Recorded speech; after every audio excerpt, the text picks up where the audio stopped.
Welcome to Nagu'sNalabagam. நம்ம இன்னைக்கு lunch box menu செய்ய போகிறோம். மிளகு சாதமும் பட்டாணி மசாலையும் செய்ய போகிறோம். இப்போ எப்படி செய்யுதுன்னு பார்க்கலாம். 1 டீஸ்பூன் ஆயில் ஊற்றுவோம். 1/2 ஸ்பூன் ஜீரகம், 1/4 ஸ்பூன் மிளகு, வெங்காயம், ஒரு பெரிய வெங்காயம்,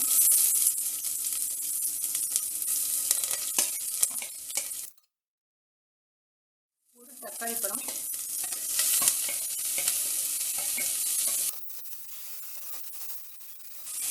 இதில் 1/2 கிலோ பட்டாணி,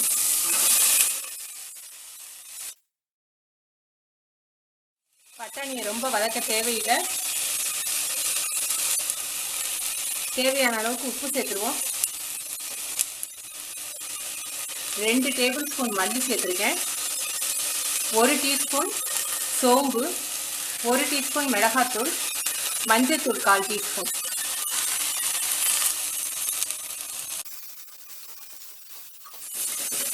பட்டாணியை ரொம்ப நேரம் வதக்கக்கூடாது. வதக்குனீங்கன்னா அதில் இருக்கக்கூடிய நீர் சத்து குறைஞ்சு பட்டாணி சுருங்கி போய் கொஞ்சம் கடுக்குன்னு இருக்கும்.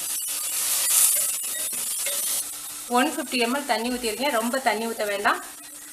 வடை சட்டியில் போட்டோம்னா கொஞ்சம் நேரம் ஆகும். குக்கரில் ஒரு சவுண்டை நம்ம அமர்த்திடலாம்.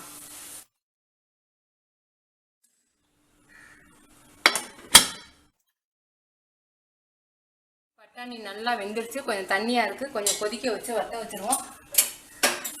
இப்போ மசாலா ரெடி.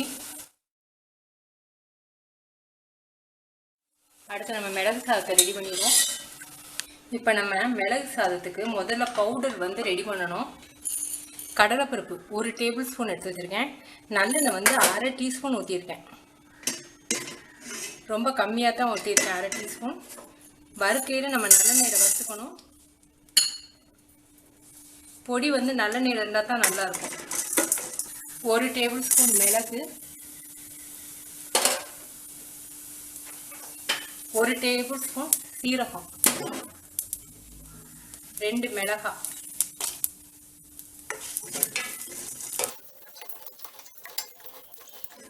போதும். ரோஸ்ட் ஆயிடுச்சு. இதை பவுடர் பண்ணிடுவோம்.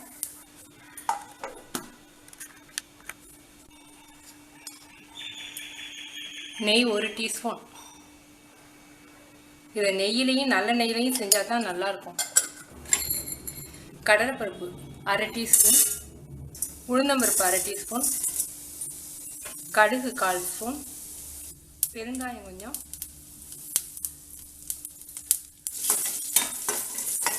இதில் நீங்கள் முந்திரி பருப்பு வேணும்னா போட்டுக்கலாம். நான் போடலை, நீங்கள் வேணும்னா போட்டுக்கோங்க.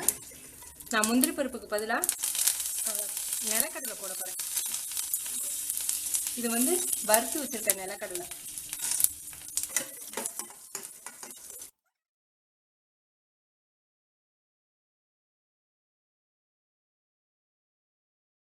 சாதத்தில் நான் உப்பு போட்டு வடிக்கலை, அதனால இப்போ சாதத்தில் தேவையான அளவுக்கு உப்பு.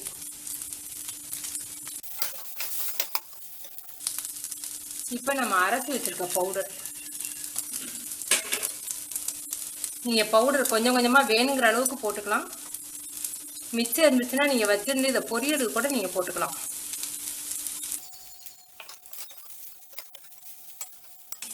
நான் அரிசி சீரக சம்பா அரிசி எடுத்திருக்கேன். சூப்பரான மிளகு சாதம் ரெடி. நான் சீரக சம்பா அரிசி 200 கிராம் எடுத்தேன். அதாவது 1 உலக்கு எடுத்தேன். 1 உலக்குக்கு நான் எடுத்த பவுடர் எல்லாமே நான் போட்டுட்டேன். கரெக்டாக வந்துருச்சு. மிளகு சாதம், பட்டாணி மசாலா ரெண்டுமே ரெடி. நீங்கள் உரப்பு கம்மியாக வேணும்னா நீங்கள் அரைச்ச பவுடரை கொஞ்சமாக போட்டுக்கோங்க. செஞ்சு பார்த்துட்டு உங்கள் கமெண்ட்ஸ் எனக்கு சொல்லுங்கள். தேங்க்யூ.